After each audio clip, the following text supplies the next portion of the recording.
বাংলাদেশের মুসলমানদের কলিজায় আঘাত করে যারা হিন্দুস্তানের শিক্ষানীতি প্রণয়ন করার ষড়যন্ত্রে লিপ্ত হয়েছে, বাংলার জমিনে আল্লাহু আকবারের আওয়াজে বঙ্গোপসাগরে তারা ভেসে যাবে ইনশাআল্লাহ। 24 ঘন্টার ব্যবধানে সারা বাংলাদেশে যখন ওলামায়ে কেরাম, ইসলাম প্রিয় তৌহিদি জনতা, যুব সমাজ, সাইবার যোদ্ধারা, ফেসবুক যোদ্ধারা অনলাইনে প্রতিবাদ করেছে, 24 ঘন্টার ভিতরে ওয়ালটন কর্তৃপক্ষ ক্ষমা চেয়েছে। আর ওই জোহান নামক নায়কটা দেশবাসীর কাছে ক্ষমা চেয়ে বুঝিয়ে দিয়েছে আমরা রাস্তায় নামতেছি না, তাই বলে অনলাইনে যুদ্ধ থেমে থাকবে না। আরো জোরে বলুন ঠিক কিনা? বাংলাদেশের মূল্য বৃদ্ধির নামে ব্যবসায়ীদেরকে অনলাইনে বয়কটের মাধ্যমে আমরা বুঝিয়ে দিয়েছি রাস্তায় নামতে দিবা না, তাতে কি হয়েছে? অনলাইন ব্যবহার করে তোমাদের 14 গোষ্ঠী উদ্ধার করা হবে। আর রূপান্তর নাটকের নায়ককে বৃদ্ধাঙ্গুলি দেখাচ্ছি। এবার বলতে চাই বাংলাদেশের তথাকথিত হিন্দুস্তানের নেতারা সোজা হয়ে যাও, ওয়াসিরাই তোমাদের বয়কটের ডাক দেওয়া হবে।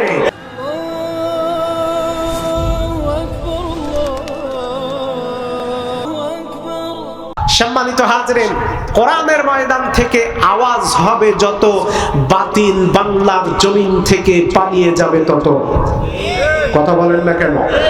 দেখেন না বাংলাদেশে বর্তমান এই কয়েকটা মাস ধরে বর্তমান শিক্ষা ব্যবস্থার উপরে বাংলাদেশের আলেম ওলামা চতুর্দিক থেকে যখন প্রতিবাদের ঝড় তুলেছে, আমার ভাইরা, বাংলাদেশে আমি হয়তো কোরআনের মাহফিল শুনে বাড়িতে গিয়ে ঘুমায় থাকলাম, কিন্তু নাস্তিকের বাচ্চারা কিন্তু বাংলাদেশে ঘুমে নাই।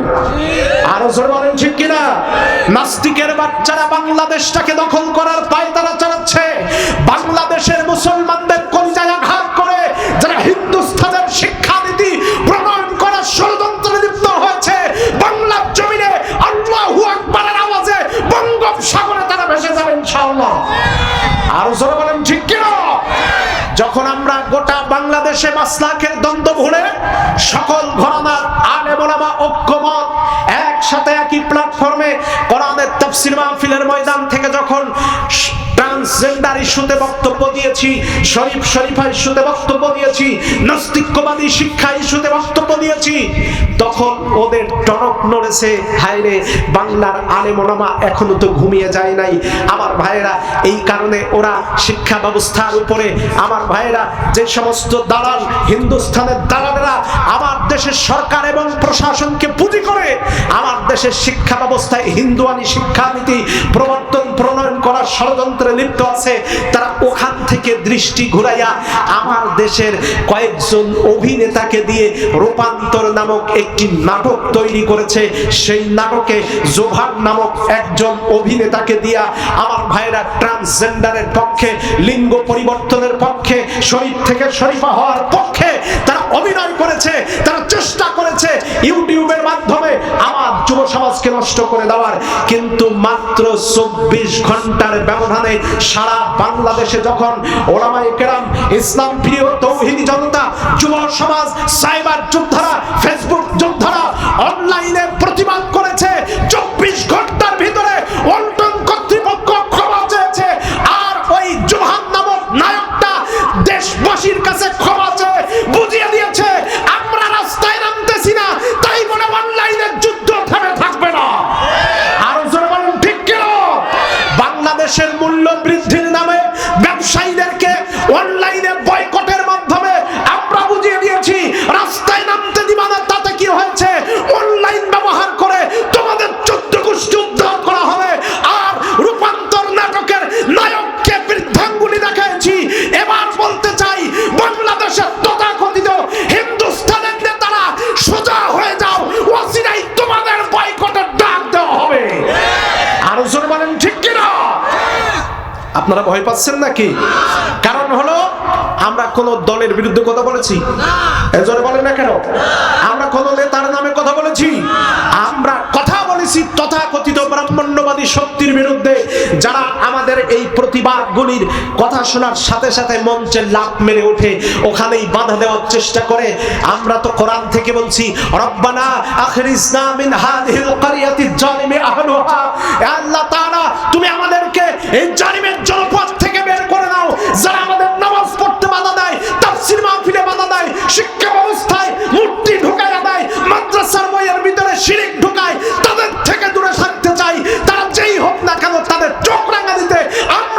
ভাইরা? ভারতীয় আর ইসরায়েলি পণ্য বয়কট করার সময় একটা জিনিস খুব ভালোভাবে আমরা বুঝতে পেরেছি।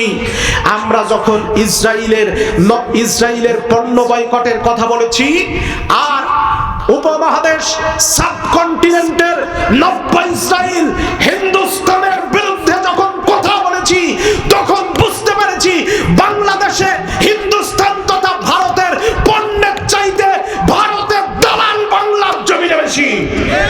আরো জোরে বলেন ঠিক কিনা? সুতরাং চিনে রাখবেন তাদের টুডে অর টুমরো।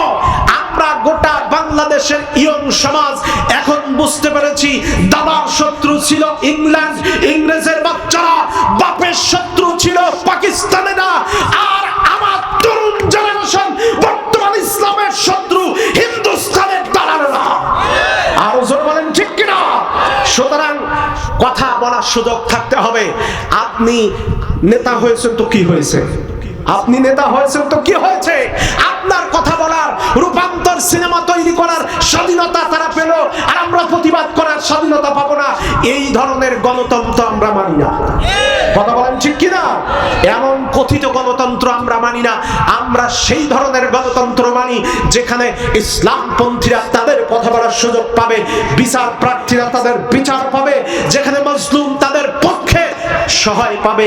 আমার ভাইরা, তেমন একটি সমাজ চাই। এতে আমার পাশে কেউ থাক আর যাক, তাতে আসে আর যায়। আরো জোরে বলেন, আসে আর যায়। ইমানের পথ কাটায় ভরা, ফুল বিছানো নয়। ইমানের পথ কাটায় ভরা, ফুল বিছানো নয়। এ পথে বদর, উহুদ, বালাকোট, কারবালা পাড়ি দিতে হয়। ইমানের পথ কাটায় ভরা, ফুল বিছানো নয়। জোরে বলেন ঠিক কিনা? সম্মানিত হাজরিন, রাগ করলেন আপনারা? বিরক্ত হলেন আপনারা? সময় উপস্থাপক সাহেব বললেন 40-50 মিনিট, 9টা 10 পর্যন্ত। তাহলে এই সময়ের ভিতরে আমি কোন দিকে যাব, সারা জায়গায় ক্ষত, মরম লাগাবো কত? আমার ভাইরা, শিক্ষা ব্যবস্থার বিরুদ্ধে কথা বলা দরকার। কারণ যেই শিক্ষা ব্যবস্থা বইয়ের থেকে ঢুকে নাটকের মধ্যে রূপান্তর দিয়ে ঢুকাইছে, তাহলে বুঝতে হবে আমার দেশের নাস্তিকেরা মঙ্গল শোভাযাত্রা করেই বসে থাকেনি, আমাদের ঈমান নষ্ট করার মূল ষড়যন্ত্র তারা লিপ্ত আছে। কথা বলেন ঠিক কিনা? শিক্ষা ব্যবস্থা, বাচ্চা কাচ্চাদের শিক্ষা দেওয়ার ব্যাপারে অনেকে বলেন হুজুর ওটা শিক্ষা ছোটবেলা যা পড়ে পড়ুক, মুসলমান তো আমি। আরে ভাই না, বাচ্চা যখন ছোট থাকে আপনি তাকে যা শিখাবেন তাই সে শিখবে। ওই যে এক অফিসের একজন মহিলা অফিসে চাকরি করেন, এখন অফিসে চাকরি করে, ছোট্ট একটা বাচ্চা ছেলে আছে, 4 বছর বয়স। কয় বছর বয়স? 4 বছর বয়স। 4 বছর বয়স। এখন মায়ের সাথে হাত ধরে অফিসে যায়। পেশাব যখন লাগে, বাচ্চাটা তখন ডাক দিয়ে কয়, আম্মু আমি মুতু করব। জোরে বলেন কি করব? আরো জোরে বলেন কি করব? মুতু করব। এখন যেই বলে আম্মু আমি মুতু করব, অফিসের অন্যান্য এমপ্লয়িরা তারা হাসাহাসি করে। এখন আল্ট্রা মডার্ন মা তো, ওনার মান সম্মান এনে গেছে। বাড়িতে এসে ছেলের কানে কানে বলতেছে, আব্বু তুমি যখন অফিসে থাকা অবস্থায় পেশাব লাগবে তখন তুমি বলবা না মুতু করব। তো ছোট্ট বাচ্চা বলতেছে, আম্মু তাহলে আমি কি বলবো? বলতেছে, আম্মু আব্বু তোমার যখন পেশাব লাগবে তখন তুমি আমাকে বলবা, আম্মু আমি গান করব। কি করব? আরো জোরে বলেন, গান করব।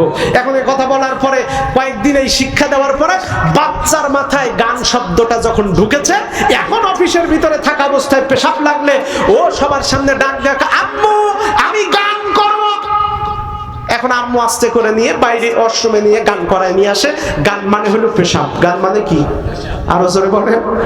এখন কিছুদিন পরে 1 বছর যখন পার হয়ে গেছে, এই বাচ্চার নানা মানে এই মহিলার বাবা সৌদি আরব থেকে দেশে আসছে বেড়াইতে। এখন দেশে আসার পরে মেয়ের বাড়িতে বেড়াতে আসছে। দুপুরবেলা খাওয়া দাওয়া করে বাবা এবার বলতেছে যে মেয়েরে আমাকে একটু শোয়ার ব্যবস্থা করে দাও, নানু ভাইকে আমার সাথে ঘুমানোর ব্যবস্থা করো। দুপুরে খাওয়া দাওয়ার পরে এবার একসাথে রুমের ভিতরে বাচ্চা সহ ওই নাতি সহ নানা শুয়ে পড়েছে। কিছুক্ষণ পর নানার ঘুম যখন ধরেছে, হঠাৎ করে বাচ্চাটা আড়ামোড়া শুরু করেছে। নানার ঘুম ভেঙে গেছে। নানা বলতেছে ভাইয়া তুমি আড়ামোড়া করো কেন, কাঁদতেছো কেন? এখন ও আস্তে করে বলতেছে নানা আমি গান করবো। কি করবে? আরো জোরে বলে। গান করবি? এখন নানা বলতেছে কি কথা, আমি সৌদি আরবে ছিলাম সারা বছর, ওখানে প্রকাশ্যে গান বাজনা হারাম, ওখানে গান বাজনা করলে জরিমানা হয়। আর বাংলাদেশে এসে আমার নাতির কাছে যদি আমি গান শুনতে পারি তাহলে তো দুপুরের ঘুমের মজা হবে। এবার বলতেছে ও তা তুমি গান করবা, কাঁদতেছো কেন, গান করো। ও তাও বলতেছে না না আমি গান করবো। সাথে তুই গান করবি তা কাঁদতেছিস কেন, গান কর। এখন ও ধমক শুনে উঠে দাঁড়ায় এবার বলতেছে না না আমি গান কোথায় করব? বলছি এত জায়গা তুই তুমি গান করার জায়গা পাচ্ছ না, গান আমার কানে কর। কোথায়? আরো জোরে বলেন। গান আমার কানে কর। এই কথা শোনা মাত্র নিম্ন চাপে কি আর বাঘ ভাল্লুকের ভয় থাকে? নাতি প্যান্ট একেবারে সিসিং ফাঁক করে দিয়া নানার কানে যখন গরমে স্প্রে মানে পেশাব করে দিয়েছে, নানা তাকায় দেখে গানের নামে পেশাব দিয়া গোটা রুমের ভিতরে ভেসে বন্যা সৃষ্টি হয়ে গেছে। মেয়েরে ডাক দিয়ে বলতেছে মেয়েরে এখনো বাচ্চাকে কোরআন হাদিস দিয়া শিক্ষা দে, না হলে বুড়া কালে গানের নামে পেশাব খাওয়া লাগবে। কথা বলেন ঠিক কিনা? সুতরাং আমরা শিক্ষা ব্যবস্থা নিয়ে কেন কথা বলি? আল্লাহর নবী হাদিসের ভিতরে বলেছেন জনাবুল ইলম ফারিদাতুল আলা কুল্লি মুসলিম, প্রত্যেক মুসলমান নরনারীর জন্য ইসলাম তথা দ্বীনি শিক্ষা ইলম অর্জন করা আমি নবীর পক্ষ থেকে ইসলামী শরীয়ত ফরজ করেছে। সুতরাং আমরা ইসলামী শিক্ষার ব্যাপারে কথা বলবো, বলতেই হবে, না হলে আগামী প্রজন্ম নাস্তিক বেঈমান আর মুশরিক জন্মগ্রহণ করবে। আর জোরে বলেন ঠিক কিনা? ভোল্টেজ কি ঠিক হয়েছে ভাই? মাইকের জন্য এমনিই তো নিজেই একটু ঝামেলায় আছি, মাইক আর একটু বাড়ানো যায় না ভাই? সাউন্ড একটু চ্যানেল থেকে বাড়ান তো, এই চ্যানেল থেকে আলহামদুলিল্লাহ একটু বাড়াই দেন, একটু ছেড়ে দেন, একটু ছেড়ে দেন।